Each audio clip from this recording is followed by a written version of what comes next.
Tonight, City Council meeting delayed as protesters take over City Hall. They're demanding change following the deadly police shooting of Tyree King. And around the same time, protesters took over the Ohio Union on OSU's campus. Dozens of protesters lying on the floor before standing up and chanting, "No justice, no peace." Good evening, everyone. Thanks for joining us at 11. I'm Colleen Marshall. And I'm Mike Jackson. Tonight, we have team coverage of the two takeovers by the protesters. NBC4's Katie Farrell is standing by the Ohio Union with demands are being made on campus. But we're going to begin with NBC4's Olivia Fecto. She is live tonight at City Hall with what happened in that chaotic scene and how one council member is responding tonight. Olivia? Mike and Colleen, protesters say they presented a list of demands to city council members last week. When they showed up tonight, they say those demands were not met. They started on their knees. Protesters said they wanted answers from city council. Respectfully ask it's a yes or no question. I respectfully ask that you follow the rules of council. Yes or no, sir. Protesters say they want to see changes in police tactics and the grand jury process, plus an independent investigation into the death of Tyree King. But when protesters took over the meeting, We stand adjourned. council members walked out. But we did get interrupted by folks who were upset, and I shared their frustration that they feel like sometimes things don't go as fast as they want. The police gave protesters 5 minutes to leave, so they took it outside. Because they should have sat and listened and let us, speak what we had to speak. Let us have a sit and have a knee for Tyree. We had to shut this meeting down because we've been begging. We've been coming patiently. We've been working with.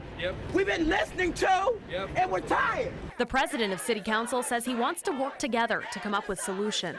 Very important topic, and we should do things together to figure out how we can move the ball forward and be more transparent, be more accountable, and always seek justice for every family in the city of Columbus. We reached out to Columbus Police tonight, but they referred us back to City Council for comment. City Council did resume its meeting tonight after those protesters left, and during the public comment period, the names of people who had signed up to speak earlier were read, but many of them were those protesters who had walked out of the building earlier. We talked to the council president, and he said they would have been able to come back into that meeting if they wanted to speak. We are live at City Hall. Olivia Fecto, NBC4. Olivia, thanks so much. Hundreds of protesters all shut down traffic near the Ohio State campus this afternoon, blocking the intersection of 15th and High for about 15 minutes. Yeah, it went on for a while. 1 minute representing each year of Tyree King's life. Tonight, Ohio State gave us a statement about the protest saying, quote, "Civic engagement and free expression are central to the values of the university. Ohio State worked with the protest leaders, their faculty advisors, and community partners to ensure the protesters were able to safely exercise their right of free expression on our campus while minimizing disruption." NBC4's Katie Farrell was there tonight. She joins us live now from the Ohio Union with more on what happened. Katie? Colleen, Mike, those protesters started on Neal Avenue. Then they marched through the library, disrupting students there. Then they went through the Oval and blocked this intersection before holding a die-in, as they call it, here at the Ohio Union. They're angry. They say 13-year-old Tyree King did not have to die and say they're not stopping here. What do we want? Justice! When do we want it? Now! Protesters made sure they were seen and heard on campus Tuesday afternoon. The OSU Coalition for Black Liberation organizing this protest that ended in 13 minutes of silence inside the Ohio Union.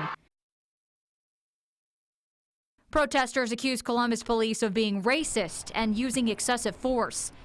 I'm here because, in part, a 13-year-old was murdered in our own backyard, but it's not just because of that. It's because this is a phenomenon that's been happening time and time again across our country. Sarah Mamo says the group doesn't condone violence, but that they've had enough. We've done everything that we can to hold accountability, and if people resort to those means, I mean, we really can't blame them. Nicole Johnson marched with this sign. I think it's very important for people of all colors to show support in this issue, because it shouldn't be a black issue. It should be a community issue. Everybody should be treated equally. Mom Tiana Neal says every single day she prays for her little boy. I have a black son.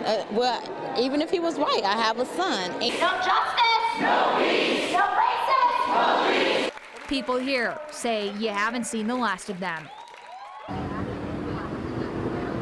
I just spoke with Columbus Police asking for a response to the protests and those accusations. They say that they are aware of the protests here on campus, and they encourage anyone who has a complaint or an issue with Columbus to police to go through the formal process. They say there is a process in place for this sort of thing, and they encourage everyone to do so on their website. We have a link to that on our website, NBC4i.com. Live on campus tonight, Katie Farrell, NBC4.